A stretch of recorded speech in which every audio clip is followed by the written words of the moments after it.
So welcome students, welcome to this next video lecture.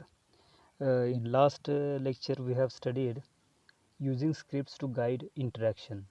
Okay, that is, a script is a highly predictable sequence of events and that we use, and we are familiar with the word script, okay, which is used by the actors while performing in the movies or dramas. Okay, so some same kind of script we follow sometimes.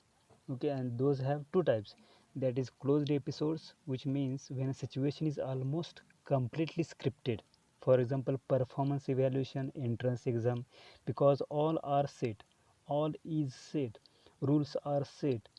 Hmm? So that is called closed episodes. And open episodes where when participants enter a situation without any preconceived plan, or with a very general one, for example job interview, team interview. So today's in this lecture we are going to study this slide, that is sizing up people. Little bit we have studied the point, that is the use of personal constructs. So sizing up people comprises 4 points, that is the use of personal construct, implicit personal theory, self-fulfilling prophecies, and cognitive complexity. Let me remind you that whenever you communicate with the person, that communication is depend upon the person, and that same communication is depend upon the listener, means sender and receiver. So in detail we are going to study these things in this video lecture, or in this subject, that is international business communication or business communication. So sorry, let us see, let us move to this next slide, that is sizing up people. So sizing people is the next thing. Now when we size up people, we try and find out what people are and what we perceive them to be. And to do that we do four things. We use personal construct, we have an implicit personality theory, and we have theory fulfilling prophecies, and lastly we have cognitive complexity. So these things we are going to study in detail one by one. So first thing is use of personal constructs to judge others. Okay, personal constructs. See here, personal constructs. Uh, so see, let us see what each of these things are. We use personal constructs to judge others. Personal constructs are mental yardsticks for evaluating objects, events, and people. They are the ideas we have in our minds that we use to judge people. Since since constructs are personal, no two people will use them exactly in the same manner. We call them personal constructs. These are the judgments we make about people based on our perception. So while discussing this first point, again there are four kinds of personal constructs. That is physical construct, again role constructs, interaction constructs, and psychological constructs. While sizing up people, we have seen there are four features, that is use of personal constructs. Okay, and in this use of personal constructs we are going to study another points, that is uh, phys- physical physical construct, role construct, interaction construct, and psychological constructs. So some person constructs, some personal constructs we use according to Duck in 1976, and in Trenholm and Jensen 2002.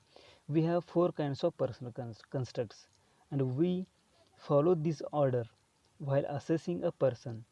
So the first thing we tend to assess or judge a person on is the physical attributes, that is tall, short, beautiful, ugly, fair, dark, big eyes, then small eyes, big hands, small hands, large feet, small feet, stocky, fat, thin, all those things.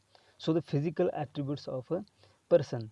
Then depending on these physical attributes, we have, and these we have, and these physical attributes can also include the artifacts what the person is carrying.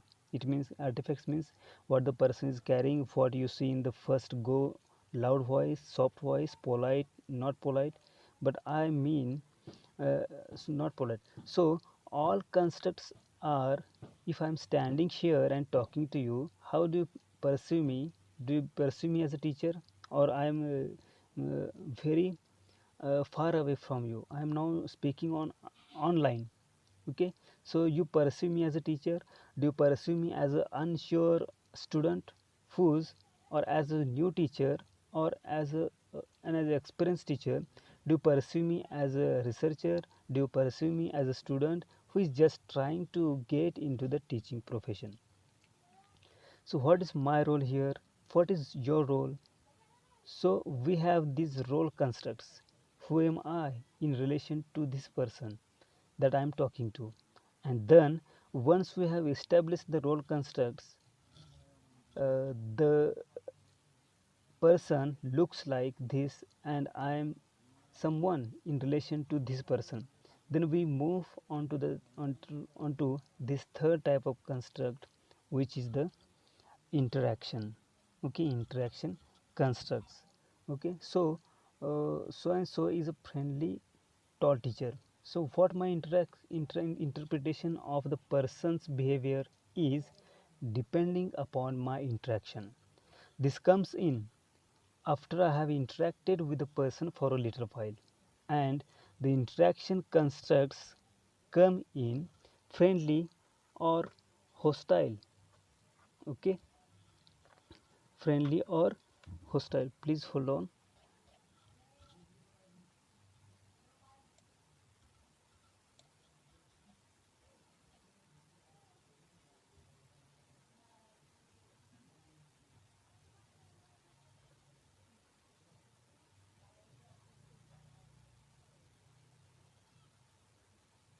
So, so what my interpretation of the person behavior is depending upon my interaction. This comes in after I have interacted with the person for a little while, and the interaction constructs come in friendly or hostile, polite or rude, warm-hearted or aggressive, or not very aggressive or meek. So all those things will come up after we have had some interaction with the person. The fourth kind of construct is the psychological construct, and this is the assumption we make about the general personality of the person. Okay, is the person motivated? Is the person aggressive? Is the person lazy? Is the person kind? Is the person cruel? So these are the assumptions we make about the personality of the person, and this is the order we proceed in, although subconsciously. So we proceed this order subconsciously. Okay, so next slide is that implicit personality theory. Okay, this implicit personality theory is the belief on our part that certain individual traits are related to other traits. Okay, on our part that certain individual traits are related to other traits. So if we observe a trait that we think is a part of a cluster, we will assume that the person also has the rest of the traits in that cluster. For example, Sita, an Indian woman, has long hair, which we may see her hair from behind, thin long hair. She must be beautiful. If she has long dark hair, then she must be using coconut oil or mustard oil. She's always had long hair, it could be artificial hair. We don't know. But we just immediately make an assumption, if she has long hair, she must be beautiful. And then we look at the other attributes of the person. Okay, so uh, we may not like them same things. We can say that she's just trying to show off her hair. The rest of hair may not be so good looking. But then we create these assumptions in our mind. If so and so is well educated, she must be polite. Not always true. Or if the person is talking about or is expressing his or her expertise in some area, some people may not like it very much and uh, and say, well, you know, this person is just trying to brag, or on the other hand, some people could take the person to be brilliant. If I am talking to about communication, sorry, if I am talking to about communication and you like what I'm saying, you could just make an assumption. I hope you do actually, but you could just make an assumption that my God, she knows about this. So she must be knowing about everything as related to communication. According to your perception of communication, are all teachers at the all teachers not teaching in IIT are not so brilliant? So we had that assumption. We mean, or people just make that assumption that if you have not able to do your degree at a school like IIT or NIT, maybe you are not that smart. That is not true. That is really not true. That is just a matter of who got the opportunity. But we make those assumptions. So if a person is civil servant, the person must be brilliant because the person has cleared the civil services examination. Many times we make these notions without any first hand experience. Okay, so uh, this next slide we are going to study about the interpersonal self-fulfilling prophecies.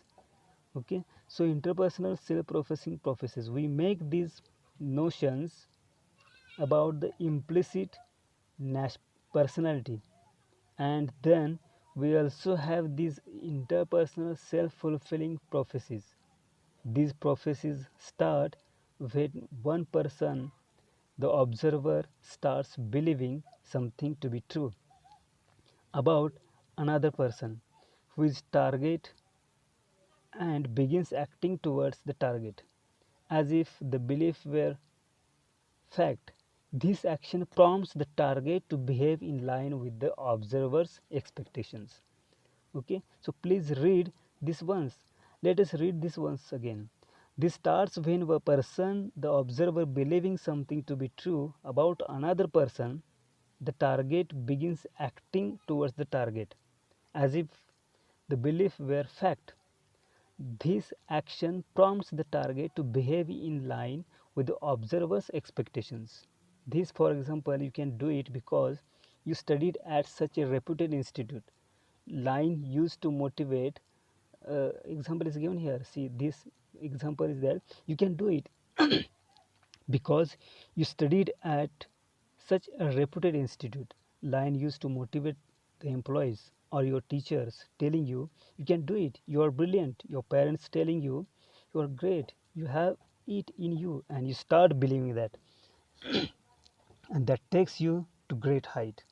So we start believing in whatever people tell us about ourselves, and when we start believing in these things, we start acting according to them. We start pushing ourselves to reach those great heights. We start pushing ourselves to do what is expected of you. In India, we have seen this happening in a lot of families, and it is really nice that our parents push us so much. And you know, since we are kids, we are told you are coming from this family, you are a good kid, you are very good child, you are a very well behaved child, you belong to this family, you have to be a well behaved child. Okay, so all those things are constantly fed into our minds, and our definition of good is shaped by the definitions of morality we get from our parents, from our teachers. So we start acting according to those notions, and it is really nice because these things help us live up to the expectations they have set for others, which really pushes towards doing something better than what we had imagined. We were just left on our own. We may not be able to achieve all that, but these expectations, these constant inputs that we get from our environment, even if we fail, Our teachers and our parents tell us, doesn't matter if you failed, no problem. You will get up and start running. All great people fail. Nobody believed Einstein when he gave E equals mc square. People thought he was trying to challenge Newton. So nobody believed him. But see how popular, how well respected he is in the world of physics now. So people will give you such examples and you feel maybe it is not so bad, and that really helps you get out of this depression sometimes, or this cause of motivation. It just motivates you, it gives you a person to move on, and this is a self-fulfilling prophecies, and it really works in your favor. And this, some people will assume good things about us no matter what they get. One small idea about us, and they start assuming good things about us, and that will take us to great heights. That is self-fulfilling prophecies. Okay, and this is how we judge people. We say one thing and we put them into a category. Our parents say, you are my child, you have to behave in this manner, you have to be polite to your elders, you have to be warm to the people younger to you, you have to be respectful to your teachers, you have to do well at school, and you start believing those things about yourself. And once you start believing them about yourself, you start working up according to them, and you start actually expressing what has been expected of you. Okay, so this is about the interpersonal self-fulfilling prophecies. Someone says that you are so and so, and you believe that expectations, you believe that hmm? belief which is created by your teachers, which is created by your friends, which is created by your family members, parents, etc. So next thing is cognitive complexity. Okay, so cognitive complexity is factor affecting impression formation.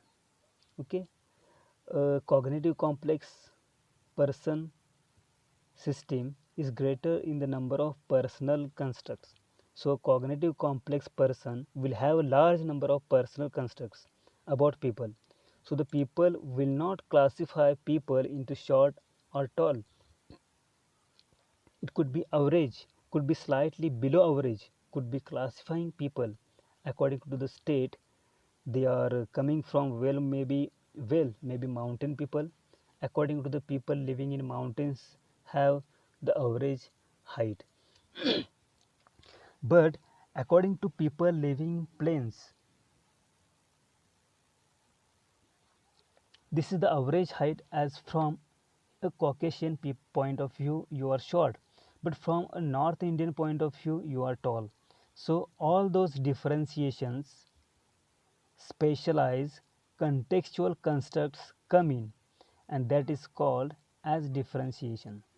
And a cognitive complex person's system is greater, has a large number of personal constructs, which means there is a large amount of, or a great amount of differentiation, and it includes more abstract psychological categories and has more elaborate ways of relating various constructs. So, not only is a cognitive complex person able to see things in their own context, the person is also abstract. These constructs are look at the abstractions of these constructs and integrate these abstractions into a complex whole and situated contextually.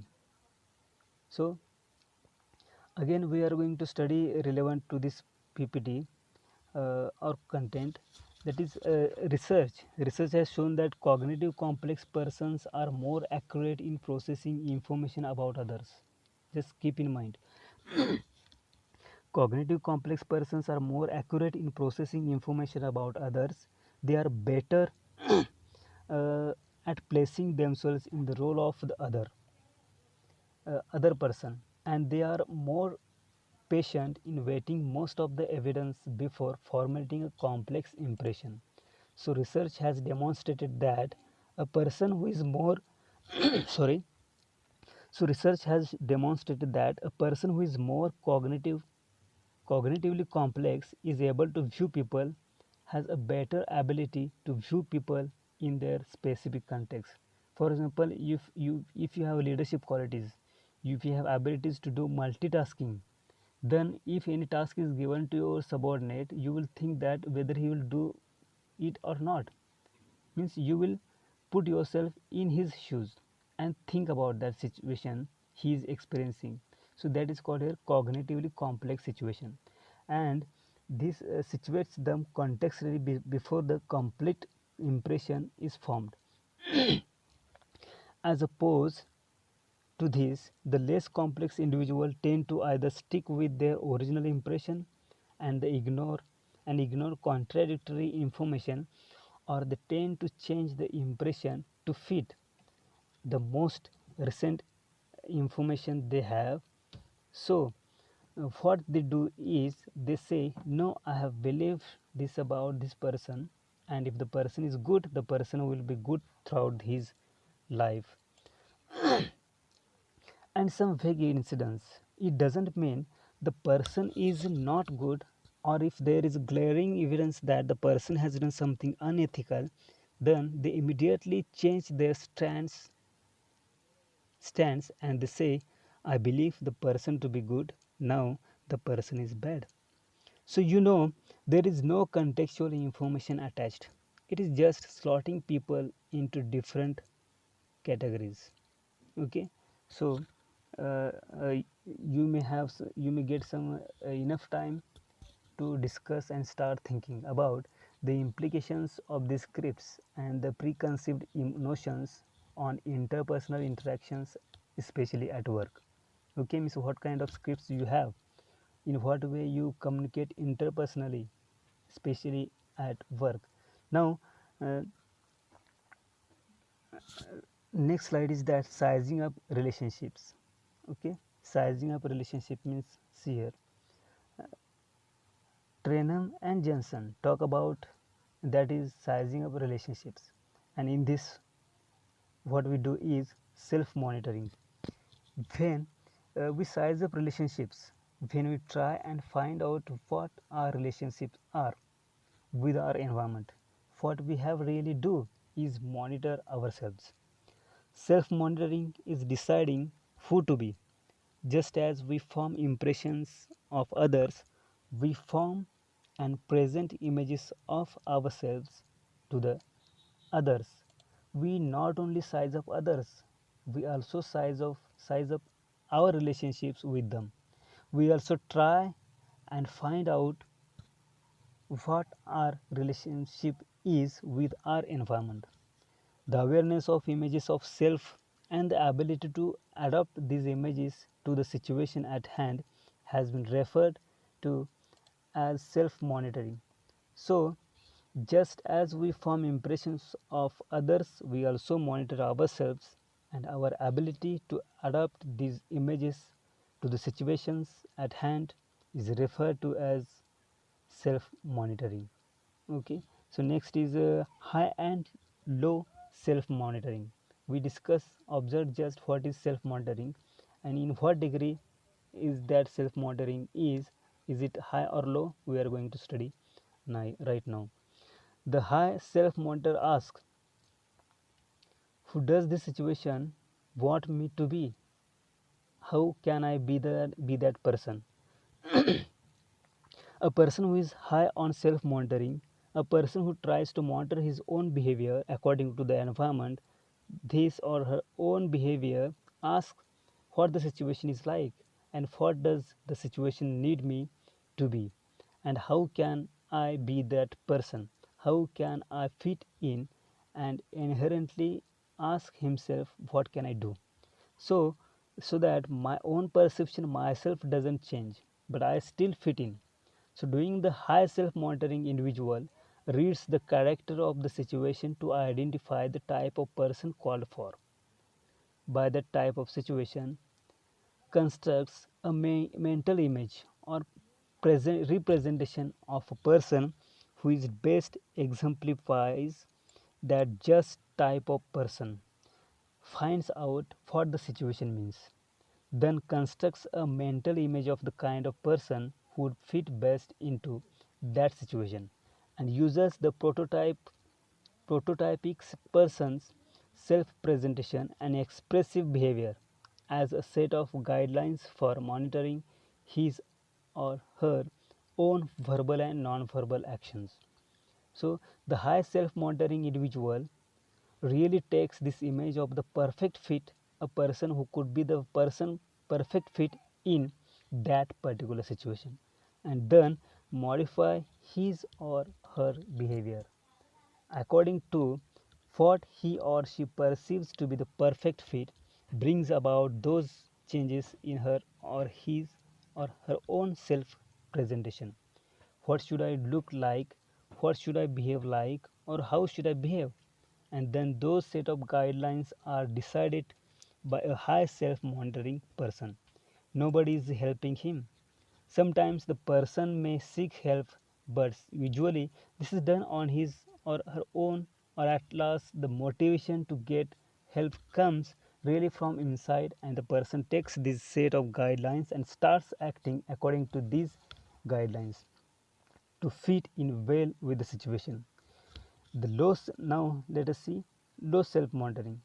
The low self monitor asks, who am I and how can I be me in this situation? What can I do? What can I do not let go of myself? So you see, this either of these is not bad. We just want ourselves to start realizing that none of these things are right or wrong. We are just different people. Some people behave differently than others, and high self monitor may not be a high self monitor at in all situations. So there are certain things that we will do no matter what, and there are certain things that we will not do, uh, not matter what you will get.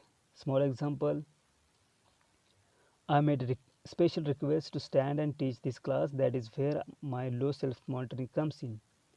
I self monitoring means like inferior complex, and I will not adopt myself because I feel uncomfortable when I sit down and teach. My natural style of teaching is standing and teaching.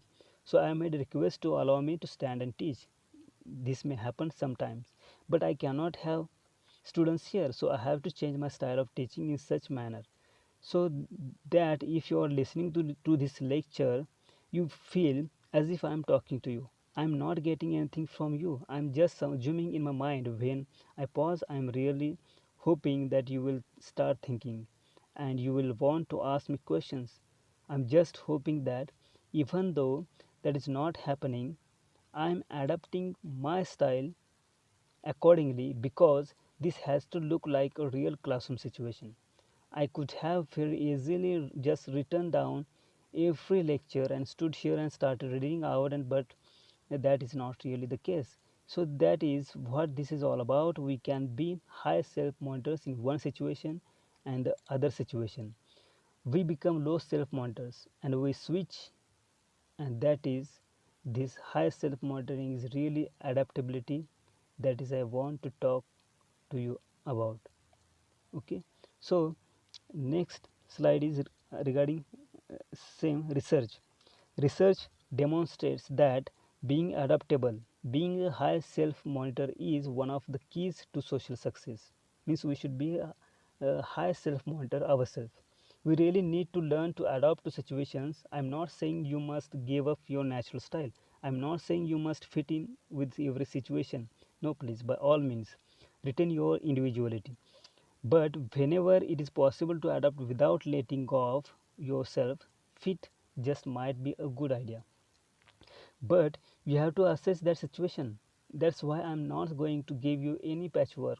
I didn't say that. If you read this sentence carefully, it says research demonstrates. I'm not giving you any patchwork. I'm not giving you any solution. I'm not giving you any suggestion. It is the research that shows that if you are adaptable, you could contribute to your social success.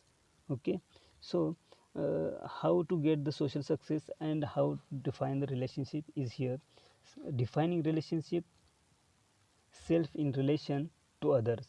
Okay, so defining relationships self in relation to others, the feedback from our environment helps us situate ourselves in our own unique environments, and this in turn defines our perceptions about the stimuli coming from that environment after we have situated ourselves in it.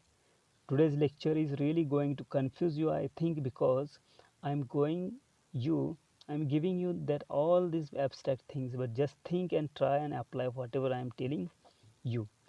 What we have, what we get from our environment helps us situate ourselves in this environment, helps us find out where we are in our environment, and this in turn defines our perception about what the environment is like, what kind of stimuli to expect from our environment after we have situated ourselves in it. Okay, so uh, last is the master contract. This is the last slide. See here, this is the last slide for today's lecture. We have a master contract. The master contract is the worked out definition of a relationship that guides the recurring interaction of any diet. Now start thinking about it. It will be discussed this slide again in the next lecture, but today start thinking about all of these points. This means that as our relationships develop, perceptions that were originally guided by a prototype eventually give you to an understanding based on verbalized agreements or silent acceptance of established patterns of behavior. So, so this is a worked out definition. This is something that we construct socially, and this means that as our relationships move along that perception that we had, that were originally guided by a prototype, that were originally written by our perception of what something should be like, eventually gives way to an understanding based on the verbalized agreement, based on what we get from based on what people say that they agree to about us, or silent acceptance or established pattern of behavior. It is also important to recognize that identifying what type of relationship you are involved in may be just as crucial as knowing the situation or forming a useful impression of the other. So that is what this really is all about. I want you to think about these points and ponder over them, think over them, and we will discuss these points in the next class, next lecture. And we also want you to think about how these things will help you determine how these points really contribute to your understanding of international business communication and international communication as part of international business communication. Okay, so we are discussing international communication, business communication, but our syllabus is business communication, and before uh, understanding, grasping all contents, we should know these points, that is communicative competence. And related to this point, another 2-3 video lectures will be compiled. Okay, till then, until the next lecture, thank you and have a good day.